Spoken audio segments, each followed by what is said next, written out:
यदि भारत माता के चरणों में लहू बहाकर ही आगे जाना है, पूर्ण रूप से तैयार है। मेजर मुस्तफा अमर रहे।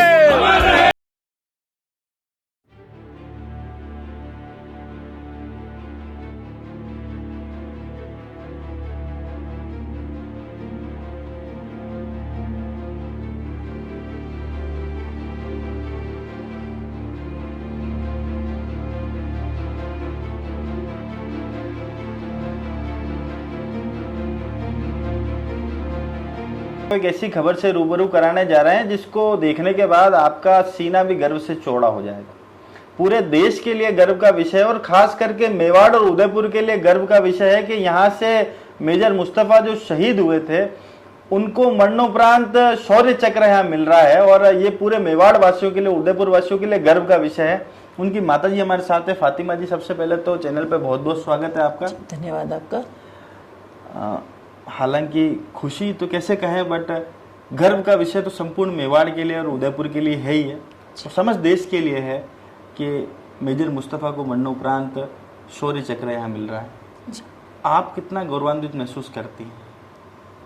हर माँ बाप का एक सपना होता है कि उसकी पहचान उनके बच्चों से हो, न कि उनके नाम से हो जी। और ये बात मुस्तफ़ा ने तो साबित की है, लेकिन आने वाली पीढ़ियों को भी कुछ शिक्षा मिले, उससे कुछ सीखने को मिले। ये एक शौर्य चक्र के माध्यम से आने वाली पीढ़ी को मुस्तफ़ा की तरफ से यही मैसेज है। और मेरे लिए तो ये गर्व की बात ही है कि अगर ये मैसेज दुनिया को जा रहा है, बच्चों को, आने वाली पीढ़ियों को जा रहा है, तो इस जगह पे आके तो मुझे अपने आप में बड़ा गर्व ही महसूस हो रहा है। लेकिन एक माँ होने के नाते आज मेरे यही मेडल अगर मेरे जीवंत बेटे के हाथ सीने पे लगता तो और भी ज़्यादा मुझे खुशी होती जी। पूरे जिले के अंदर बात करें तो पहला मरणोपरांत शौर्य चक्र ये मिल रहा है जी। और आपके समुदाय में जहाँ पर हम देखते हैं कि कम तादाद में लोग, क्योंकि व्यापारिक कौम है आपकी जी, वहाँ पर कम तादाद में लोग एनडीए में, फौज में जाते हैं। इन सारी चीज़ों को कैसे देखते हैं और युवाओं के लिए किस तरह से एक मिसाल मेजर मुस्तफ़ा ने कायम करी?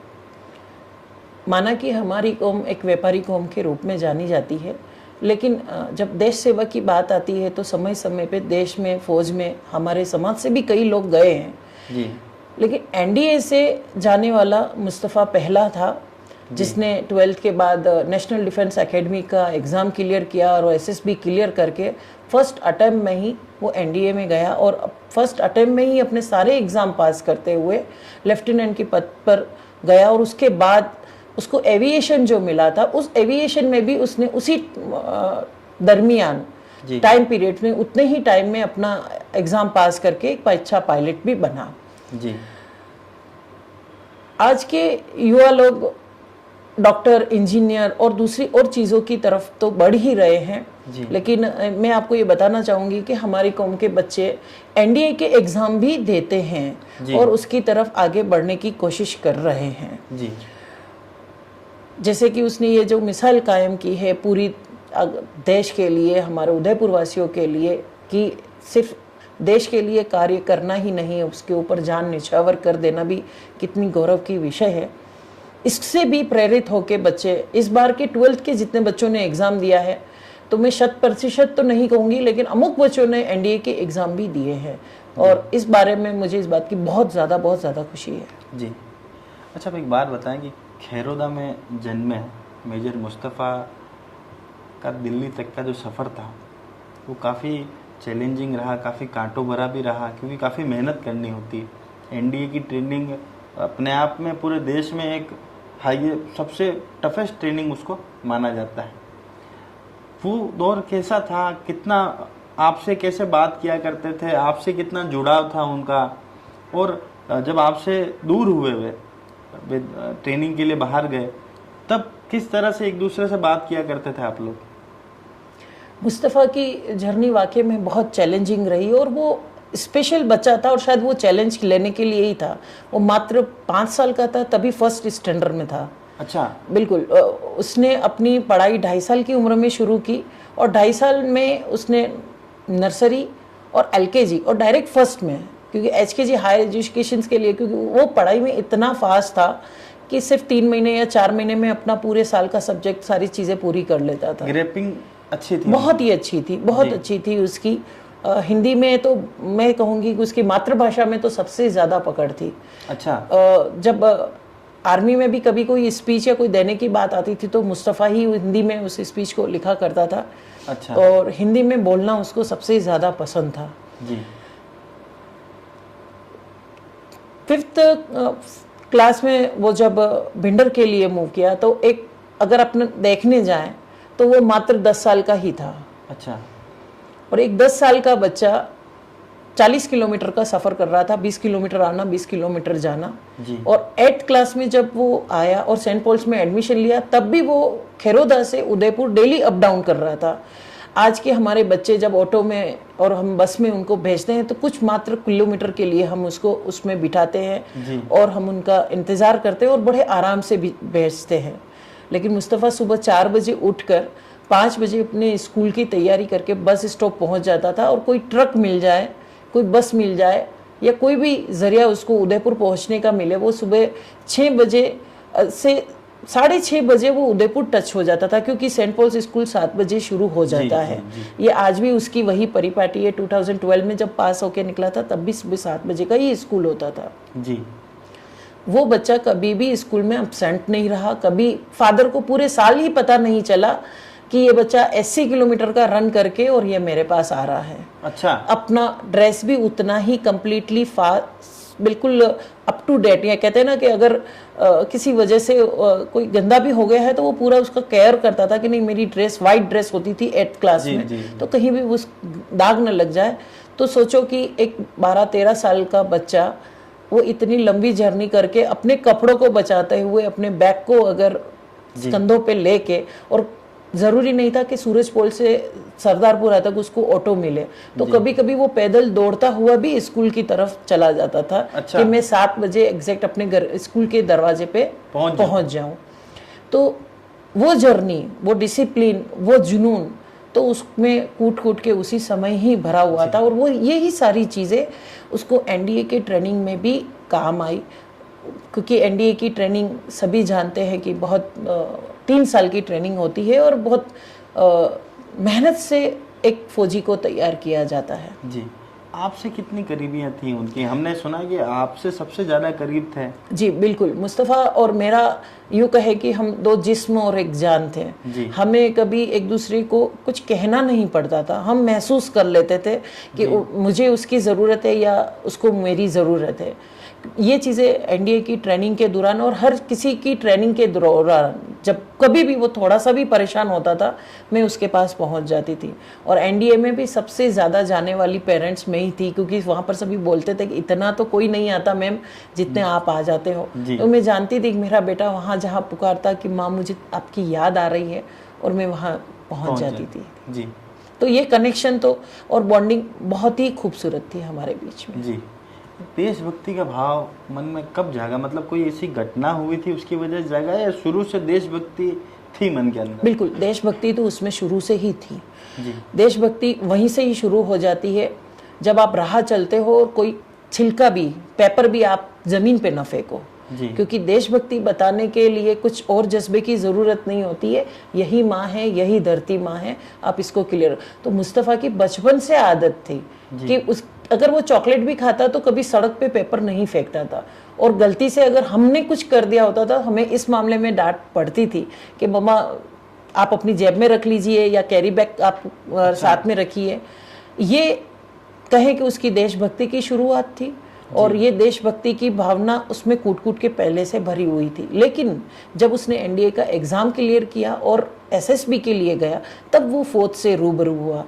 हम पहले ही इस बारे में बात कर चुके हैं कि बोहरा समाज अपने आप में ही एक बिजनेसमैन कम्युनिटी है, तो हमें आर्मी के इतने नज़दीक जाके आर्मी को समझने में थोड़ा सा फ़र्क है, क्योंकि हम उसमें घुटे हुए नहीं हैं तो हम समझ नहीं पाते। लेकिन जब उसने पहला कदम ही आर्मी में जब रखा तो उसको उसका लक्ष्य और उसकी चीज़ उसको पता लग गई कि यस मुझे यहीं जाना है और मुझे इंजीनियर नहीं बनना है, क्योंकि उसका आईआईटी में भी सिलेक्शन हो चुका था। अच्छा। वो चाहता जी, तो उस बहुत अच्छे मार्क्स से वो उसके आए थे। और बाकी भी जैसे इंजीनियरिंग के करने वाले बच्चे, विल्लोर यूनिवर्सिटी है, मोदी यूनिवर्सिटी और कई इंजीनियरिंग यूनिवर्सिटी है, उसके एग्ज़ाम देते हैं और वो सभी एग्ज़ाम में उस समय उसने क्लियर किया था। जी। उसमें सभी कॉलेजों में उसके एडमिशन्स अप्रूवल थे। लेकिन एनडीए में का भी एग्ज़ाम उसने क्लियर किया था और वो एसएसबी के लिए गया, तो वो सिर्फ एक ही फैसला करके आया था कि अब मुझे फ़ौज में ही जाना है। जी। जब उन्होंने फैसला कर लिया था तो क्या घर में, क्योंकि आपके घर से भी कोई और ना समाज से ऐसे कोई जन थे जो ज़्यादा वहाँ गए थे, कोई इस बारे में कोई बहस हुई कभी कि भाई आईआईटी में सिलेक्शन हो गया था, क्या कोई दबाव बनाया गया कि भाई तू ये नहीं ये कर ले? बिल्कुल, ये तो होना जाहिर ही है क्योंकि हम नॉर्मल इंसान हैं। चाहे आपकी फैमिली हो, मेरी फैमिली हो, ये मुद्दा ये चीज़ें उठना तो लाजमी ही है। हमारे घर में भी इस बात का मुद्दा उठा था कि आप एक अच्छे इंजीनियर बन सकते हो तो फौज में जाना क्यों है। तो उसका यही एक उसकी तरफ से मेरे पास एक बात थी कि माँ, आपको पैसा चाहिए या सम्मान चाहिए? जी। अगर आपको पैसा चाहिए तो मैं अभी इंजीनियर बन जाऊंगा, और आप जानते हैं बचपन से मैं बहुत अच्छे नंबरों से पास हो रहा हूँ और मैं टॉप मोस्ट इंजीनियर बनूंगा। लेकिन मैं कंप्यूटर के सामने ही बैठा रहूंगा और मैं उस काम को करूंगा जहां मेरी कोई जिंदगी या चीजें नहीं होगी।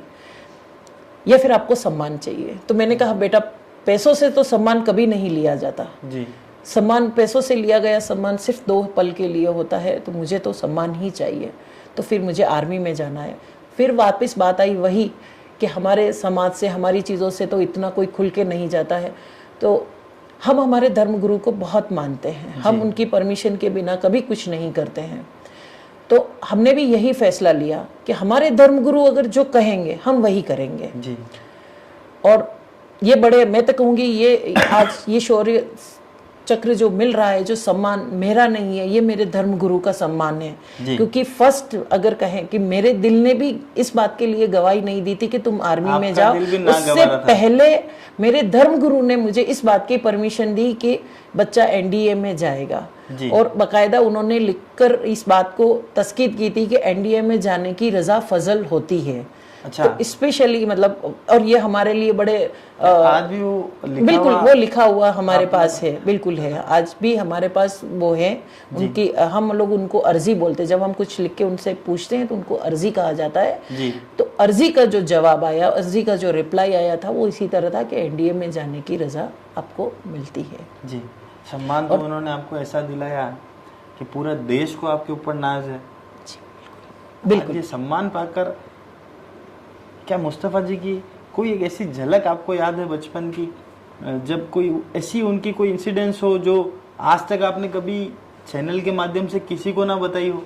हाँ बिल्कुल, जैसे मैंने आपको बताया कि वो उदयपुर अप डाउन किया करता था। जी। और अप डाउन करने के बीच में बस में बच्चा बैठ के आता था तो उसको 5 रुपए टिकट उसका लगता था। एक बार भीड़ होने की वजह से कंडक्टर ने उससे पैसे नहीं लिए थे। जी। तो वापस घर आके उसने मुझे बोला कि मम्मा आज पैसे मेरे पास है और आज बिजी थे और उन्होंने मेरे से नहीं लिया। तो मैंने यूं ही बोल दिया ठीक है कोई बात नहीं। तो कि नहीं नहीं मैं कल जाऊंगा और उनको ये पैसे दूंगा, क्योंकि उन्होंने कल मेरे से पैसे नहीं लिए थे। जी। तो सच उस वक्त मैं अंदर तक कांप गई थी कि मैंने अपने बच्चे को गलत कैसे बोल दिया, क्योंकि मैं कभी मुस्तफ़ा अपने बच्चों के साथ कभी भी कोई भी शब्द गलत नहीं निकाले, ना गलत मैंने कभी कुछ सिखाया।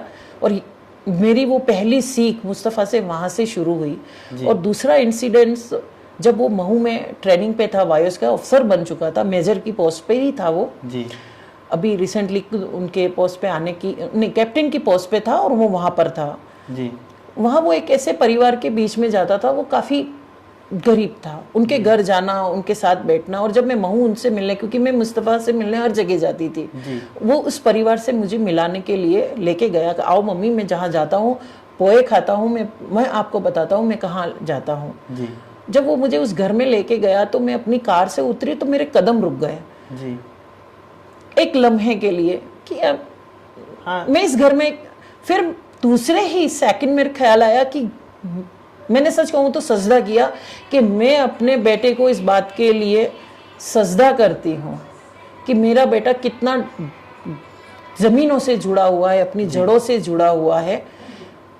और तौबा की, सच बात यह है कि मैंने तौबा की कि मैंने ये लम्हे में एक बार मेरे में जहन में ये ख्याल क्यों आया कि मैं ऐसे घर में, ये इतना ही शब्द बस मेरे दिमाग में आया और दूसरे पल ये ख्याल आया कि मेरा बेटा इतना बड़ा अफसर होके कितनी बड़ी बात रखता है जी। कि इन लोगों से इतनी बड़ा दिल मोहब्बत, था उनका। बहुत बड़ा दिल था सर, बहुत अच्छा, बड़ा। आज एक बात बताएंगे, अभी आपने एक जिक्र करा था कि भाई जिस दिन वो पैसा देना कंडक्टर को भूल गए थे, जी।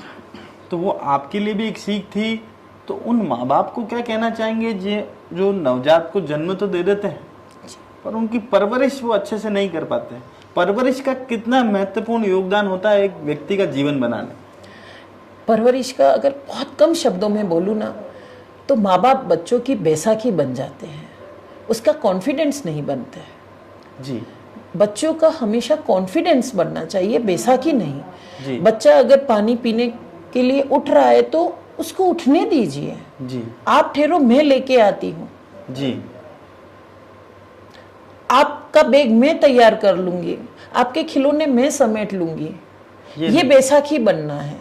जी आप बच्चों को कॉन्फिडेंस दीजिए कि आपका ये खिलौना है, आपका ये बैग है, आपका ये सारी चीजें तो आपको व्यवस्थित आपको रखनी है।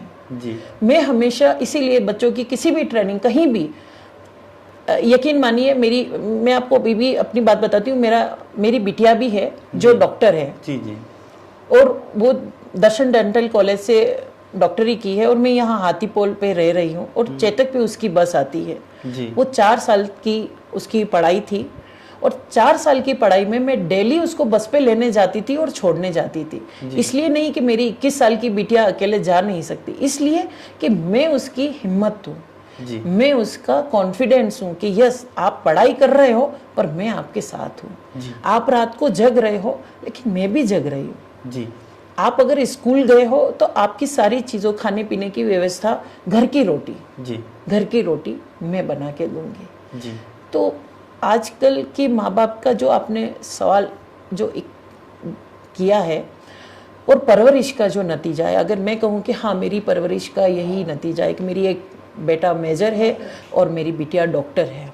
जी और मैं एक छोटे से गांव से, जहाँ सिर्फ 10 घर है, मैं कोई इतने बड़े गांव से भी नहीं बिलोंग करती हूँ कि मेरे बहुत ज़्यादा मुझे सीखने का मौका मिला होगा या मुझे कुछ करने का मौका मिला होगा।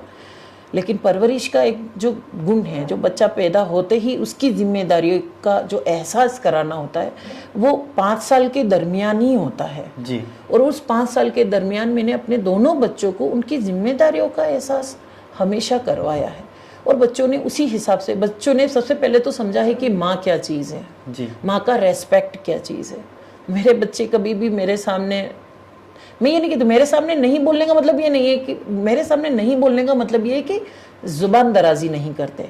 जी आपको समझ में नहीं आता है आप चुप हो जाइए, मेरे बच्चे ये नहीं बोलते हैं, मुझे समझाने की कोशिश करते हैं। और शायद मैंने कहा ना, मैंने अभी 2 इंसिडेंट्स बताए कि मैंने बच्चों से सीखा, जी तो मैं भी हमेशा अपने बच्चों से सीखने का जज्बा रखती थी कि आप कुछ नया लाओ और मैं सीखूं आपसे। जी और बच्चे, मेरे अंदर कुछ अच्छी चीज़ थी तो उसको फॉलो ज़रूर करते थे कि यस मम्मा का ये सोच अच्छा है और हमें इसी चीज़ को फॉलो करना। मतलब बचपन तक तो ऐसा होता है कि बच्चे माँ बाप से सीखते हैं, पर एक समय बाद माँ बाप भी बच्चों से अपग्रेड बिल्कुल होना है। मैं कहती हूँ बच्चा सिर्फ आपका 5 साल और हद से हद 10 साल की उम्र तक ही आपसे कुछ सीखता है। फिर आपको सीखना चाहिए कि मेरे बच्चे को क्या चीज़ पसंद है। बच्चा ज़्यादा शैतानी कर रहा है यानी उसमें एनर्जी ज़्यादा है। जी बच्चा सुस्त है जी यानी कि उसको एनर्जी की ज़रूरत है। जी तो ये पेरेंट्स समझ जाए। अब बच्चे को आप किसी स्पोर्ट्स में नहीं डालते हो, बच्चा घर में ही रहता है, तो वो घर में उछल कूद करेगा, सही बात। अपनी एनर्जी तो बाहर निकालेगा। जी। आजकल के पेरेंट्स या कहूँ आज के ज़माने में हम कुत्ते तो रखना सीख गए हैं लेकिन बच्चे रखना नहीं सीख पाए हैं। जी क्यों कि कुत्ते को घुमाना ज़रूरी है कि शोर करेगा, कुत्ते को बाहर पोटी करवाना जरूरी नहीं तो वो घर में कर देगा। लेकिन आज हम ये चीज़ हमारे बच्चों के साथ भूलते जा रहे हैं। हम हमारे बच्चों को मोबाइल दे रहे हैं क्योंकि हमको बच्चे को घुमा घुमा के खाना खिलाना नहीं आता है। खाना खिलाने बैठेंगे मोबाइल दे देंगे, बच्चा मोबाइल देख रहा है, माँ खाना खिला देगी।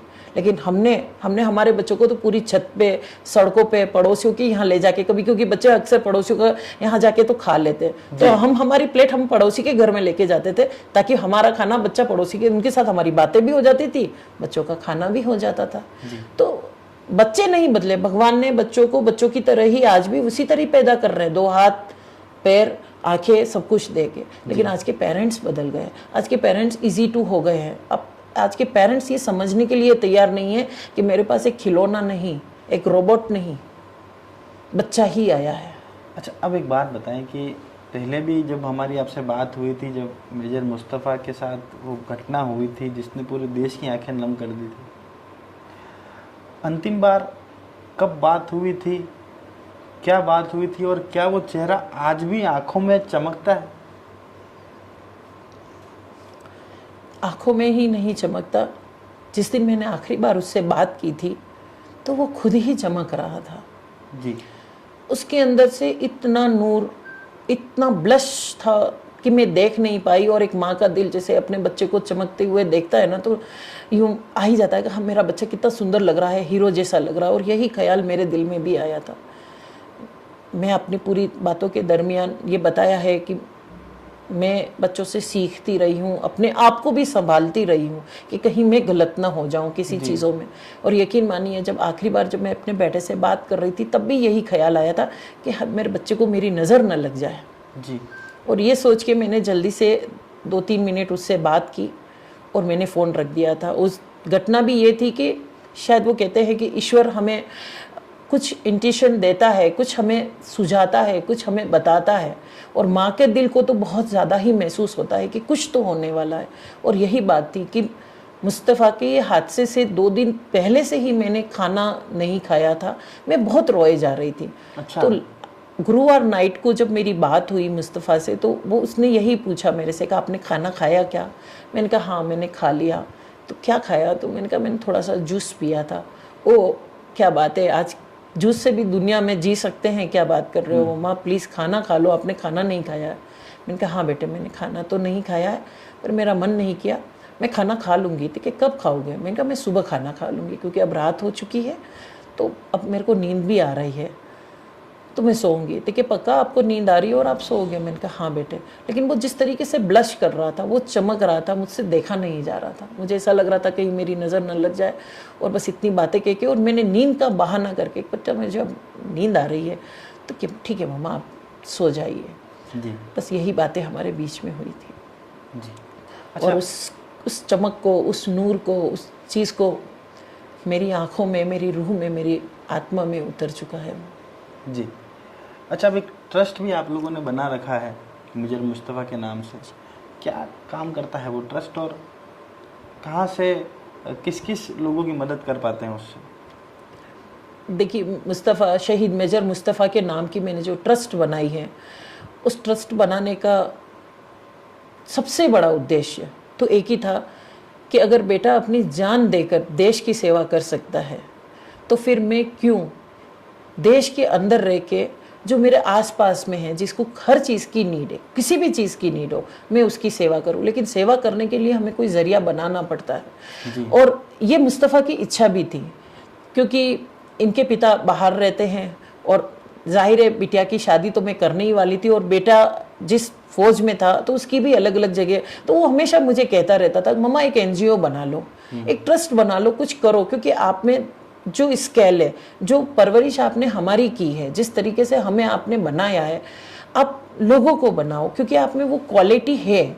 आप अच्छा बोल सकते हो, आप अच्छा लिखते हो, तो आप लोगों में ये दो और लोगों की सेवा करो। जी। वही चीज़ उसके जाने के बाद मैंने शुरू की और बच्चों में मोटिवेशंस देना और किसी को फाइनेंशियली किसी चीज़ से मदद चाहिए, फीस में मदद चाहिए, उसके लिए आगे बढ़ना।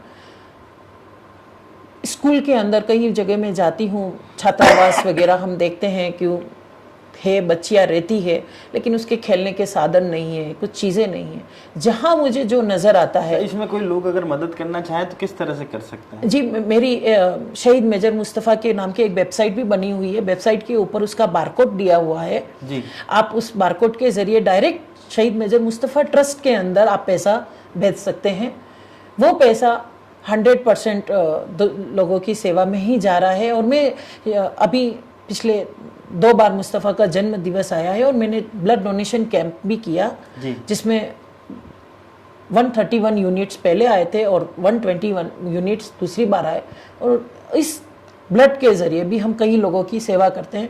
जब ब्लड देते हैं तो ब्लड के साथ साथ ब्लड उन्हीं की ज़रूरत होती है, कोई मरीज़ होता है तो मरीज़ को सिर्फ खून की ही ज़रूरत नहीं होती है, उसको फाइनेंशियली भी ज़रूरत होती है, उसको खाने की भी ज़रूरत होती है, वो क्योंकि वो बहुत टूटा हुआ ही आता है। तो हम वहाँ जाकर भी उन चीज़ों के लिए मदद करते हैं और उस वक्त देखा नहीं जाता है कि हम किसको क्या दे रहे हैं। जी, तो मेजर मुस्तफ़ा की माताजी से हमारी बात हुई, उन्होंने स्पष्ट करा कि परवरिश का बहुत योगदान होता है और साथ ही उन्होंने कहा कि गौरवान्वित वे बिल्कुल हैं, समस्त भारत उनके नाम से गौरवान्वित है। उन्होंने मेजर मुस्तफ़ा के नाम से एक NGO यहाँ पर बना रखा है, ट्रस्ट यहाँ पर बना रखी है। आप लोग भी चाहते हैं अगर किसी की मदद करना तो आप भी ये वेबसाइट पर जाकर बारकोड दिया हुआ है, उसमें आप भी इनकी मदद यहाँ कर सकते हैं। तो मेजर मुस्तफ़ा के पिताजी हमारे साथ हैं, जकीरुद्दीन जी बोहरा साहब हमारे साथ हैं। सर, सबसे पहले तो चैनल पे स्वागत है आपका और पूरा देश को गर्व है मेजर मुस्तफ़ा के ऊपर, जिस तरह से मरणोपरांत उन्हें शौर्य चक्र यहाँ मिल रहा है, आपको कितने गर्व की अनुभूति है? बहुत प्राउड हो रहा है सर, बहुत प्राउड फील हो रहा है। इनको लफ्ज़ों में बयान नहीं कर सकते। कांट जी, ये मोमेंट ये मेरे लिए ही नहीं, पूरे परिवार के लिए और ख़ास करके मेरी वाइफ के लिए। उसको बनाने में इसने जितना समर्पण दिया है, अपना सर्वस्व खोया है, कैसे कहें उसको, मतलब वर्ड में तो कह ही नहीं सकते उसको, इतना शब्दों में बयान नहीं हो जी। वो क्या जीने वाली बात है। जो मुस्तफ़ा के साथ में, जब मैं तो पैसा भेज के जी, हाथ ऊंचे कर देता, फ्री हो जाता है, मैंने पैसा भेज दिया, आप जानो, आपका काम जाने। जी, लेकिन उसको कब बुखार आया, उसको कब स्कूल ले जाना पड़ा, उसको कब अस्पताल ले जाना पड़ा। एक एक्सीडेंट में हो गया, एक गली क्रॉस कर रहा था, उसके पाँव साइकिल में आ गया और फ्रैक्चर हो गया। तो ये उसको शॉर्ट अमाउंट में लेके कहाँ कहाँ दौड़ी है, अहमदाबाद तक गई है, प्लास्टर आया। उसका जब पाँव टूट गया था, बीच में हड्डी फ्रैक्चर हो गई, तब ऐसा लटक गया था पाँव। तो जी, हमें लगा कि अब क्या होगा, जी, क्या कर सकते हैं। लेकिन इसने और मुस्तफ़ा ने खुद ने भी, अच्छा होने की विल अगर आप में अंदर होना तो ही अच्छा हो सकते हो, सही बात, बाकी नहीं हो सकते, कितनी ही दवा करवा लो आप। जी, तो मुस्तफ़ा में भी ये लगन थी कि नहीं, मैं फिट होऊंगा वापस। जी, वो फिट भी ऐसा हुआ कि वो आर्मी में गया, भागना पड़ा, दौड़ना पड़ा। आर्मी की ट्रेनिंग बहुत टफ होती है जी। उसका। आप बाहर रहे हमेशा से, जी घर से दूर आप रहे, व्यापार करने के लिए बाहर गए, जी पर मेजर मुस्तफ़ा भी घर से दूर रह रहे थे। जी। तो क्या उस समय जब ये फैसला हो रहा था तो आपका क्या फैसला था, आपका क्या रुख था, आप क्या चाहते थे कि वे NDA में जाएं या इंजीनियर बने? नहीं, ये फैसला मैंने ही लिया। जी, इन्होंने तो मुझे ये सुझाया कि ये 3 ऑप्शन हैं, आप इनमें से सेलेक्ट कर लीजिए। जी, तो मैंने सैयद नाज़ साहब को अर्ज़ किया कि साहब, मेरे बच्चे ने सारे कॉम्पिटिशन एग्ज़ाम फाइट किए हैं और हर एग्ज़ाम में कामयाब भी हुआ है। कहीं उसको 800 रैंक मिली, कहीं 421 रैंक मिली, ऐसा कुछ कंटिन्यू होता रहा। लेकिन ये NDA का एग्ज़ाम था, उसमें लाखों लोग, 3 लाख के आसपास बच्चे बैठते हैं, उनमें से कुछ 8-1 हज़ार को उसने क्लियर किया, पास किया। लेकिन इसका रैंक 171 था।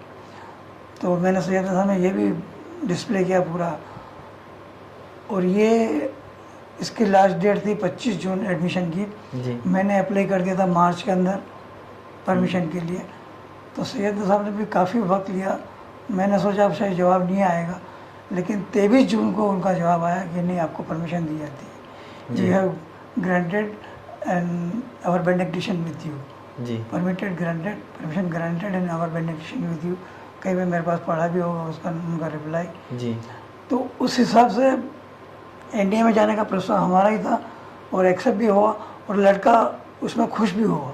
जी, उसने करके भी दिखाया फिर। जी, खुशी तो नहीं कह सकते हैं पर गर्व तो आज महसूस कर ही रहे होंगे आप। जी, पूरा देश को नाज है। जी। एक पिता के तौर पर क्या कहना चाहते हैं आज चैनल के माध्यम से, युवाओं को क्या कहना चाहते हैं, युवाओं को क्या सीख देना चाहते हैं? सर, ये तो बराबर है कि हर फील्ड में पेरेंट्स अपने बच्चों को आगे बढ़ाएं जी अच्छी शिक्षा दिलाएं, देश सेवा के काम आए उनकी शिक्षा।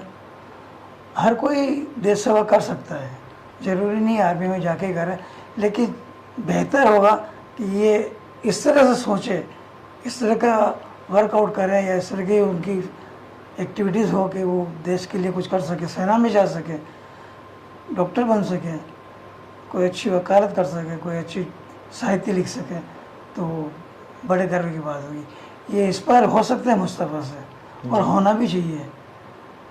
एक गांव का बच्चा छोटा हो गया, उसके फैमिली छोटी हो गई, अगर वो एनडीए में तक जा सकता है, वो अगर एविएशन कर सकता है, पायलट बन सकता है, देश सेवा कर सकता है, अपनी जान को न्यूट्रल कर सकता है, तो और कौन कौन क्यों नहीं कर सकता? जी हर एक कर सकता है, तो करना ही चाहिए। जहाँ तक उनकी कैपेबिलिटी है, एबिलिटी है, वहाँ तक हर देशवासी को करना चाहिए। जी कहते हैं कि जब एक बच्चा पैदा होता है तो उसके साथ बहुत सारे अरमान पैदा होते हैं, बहुत सारी उम्मीदें भी पैदा होती है एक पिताजी के लिए। पहली बार जब गोद में उठाया था, जी क्या वो लम्हा याद है? जी बहुत अच्छी तरह से। पूरा जीवन जो उनका निकला आपके इर्द गिर्द ही निकला, भले आप बाहर भी रहे हो, पर पिता का साया तो हमेशा बिल्कुल। पिता का साया होता है। क्या यादें हैं, और आज भी क्या उनका चेहरा आंखों में है? हर वक्त रहता है उनका चेहरा। मैंने मुस्तफ़ा जी जितनी बार व्हाट्सएप पे चैटिंग की है, सारी चैटिंग तो मैं स्क्रीनशॉट लेके सेव करके रखा है मैंने। हर वक्त उस मेरे को कहता था, डैडी हाउ आर यू, और मैं पूछता था आप कैसे हो, तो I am fine and I am doing fine. जब कहीं बाहर जाता था, स्पीच में होता था या कहीं फील्ड में होता था, तो मैं थोड़े दिन में घर पे जाऊंगा, मैं मॉम से मिलूंगा, अब हमारी चिंता ना करें, आप अपना काम आराम से करें। तो ये समझिए कि वो दूर रह के भी मेरा बिल्कुल ही पास था। हमारा बॉन्डिंग एज ए फ्रेंड था। जी बातें भी फ्रेंड की तरीके से खुल के करते थे। जी जक्सा बोलता था मेरे को, रेडी के अच्छा जक्सा, हाउ आर यू जक्सा, अच्छा ऐसे ही कहता बापू कैसे हो, जी। जब हिंदी में बोलता था, लेकिन एकदम खुले दिमाग का एकदम। हाँ मतलब दोस्त आपस में एक दूसरे के नाम के जब आगे इन्होंने साथ मेरे लगा- को ये न्यूज़ सुनाई तो इन्होंने पक्के तौर पे न्यूज़ नहीं सुनाई मेरे को। जी मेरे को बहाना बनाया कि तुम्हारी वाइफ की तबीयत ख़राब है, आप अचानक से आ जाइए कोई से। मैंने कहा यार, मैंने कल मेरी वाइफ से बात की है और अच्छी है, अचानक क्या हुआ? मेरे फ्रेंड ने मैंने को फोर्स किया, नहीं आपको जाना ही पड़ेगा। अच्छा दोस्तों को मालूम थी ये बात? हाँ नहीं, उनको मालूम नहीं था, बताया नहीं इन्होंने, लेकिन अगर किसी चैनल से कोई व्हाट्सएप माध्यम से मालूम पड़ जाए उनको, तो उन्होंने मेरे हाथ से मोबाइल भी ले लिया था वहाँ पे। मैं जब फ्लाइट में बैठा तब मेरे को संकोच हुआ, यार कुछ ना कुछ गड़बड़ जरूर है। जब मैं अहमदाबाद वापस लैंड हुआ तब मेरे को मालूम पड़ेगा कि शायद मेरा बेटा नहीं रहा है, या फौज में कुछ गड़बड़ हुई है, या कुछ इंसिडेंट हुआ है। जब मैं घर पे आ गया ना, जब इनसे गला मिला तब इन्होंने, ये भी अनकॉन्शियस थी 2-3 दिन से, मेरे गले लग के रोई तो इनकी आवाज़ निकली, और मेरे को तो अभी भी लगता है कि ये अनकॉन्शियस ही है, ये ठीक ढंग से बात नहीं कर पाती है। अच्छा जो खुलापन पहले था वो अब नहीं है, जिस हाँ, हिसाब से जीवन जीती मेरे थी। को लगता है ना ये अभी भी अनकॉन्शियस ही है। हम उस लम्हे को बराबर से बांट भी नहीं पाए। ये आज तक मेरे को नहीं बता पाई कि हुआ क्या था एक्चुअल में, जी और मैं भी समझ नहीं पाया कि एक्चुअल में हुआ क्या था। लेकिन उसके बाद तो पब्लिक आती गई, जी न्यूज़ चैनल्स आते गए, और बहुत सारी बात हुई। फिर तो धर्मगुरु भी आ गए थे, उन्होंने हमें सांत्वना दी, उन्होंने मुझे प्रमोट किया, मेरे को मुल्ला बना दिया। यहाँ लगी हुई है तस्वीर यहाँ पे। जी हर चीज़ मुस्तफ़ा की वजह से हुई है और बेहतर होती गई है। जी तो मुस्तफ़ा तो यादों में रहेगा ही, यादों में तो उनका चेहरा हमेशा है, अच्छा। Can't forget. तो मुस्तफ़ा जी हमेशा यादों में यहाँ रहेंगे, ऐसा एक पिता का कहना है। और एक पिता और पुत्र के बीच में जो बाउंडिंग इन्होंने बताई, दोस्त के तौर पर इनकी बाउंडिंग थी, और आज भी उन लम्हों को ये याद करते हैं। हर मैसेज का इन्होंने स्क्रीनशॉट यहाँ पर रख रखा है, दिलों से उनको नहीं भूल पा रहे हैं। हालांकि गर्व की अनुभूति इतनी है कि उसे शब्दों में बयां नहीं कर पा रहे हैं। तो विशेष मुलाकात थी मुस्तफ़ा जी के परिवार से, पिताजी से और माताजी से आपकी मुलाकात कराई। हम सब के लिए गर्व की अनुभूति, पूरे मेवाड़ के लिए गर्व की अनुभूति है कि पूरे जिले से पहला मरणोपरांत शौर्य चक्र यहाँ मिलने जा रहा है। जय हिंद, जय भारत, जय मेवाड़।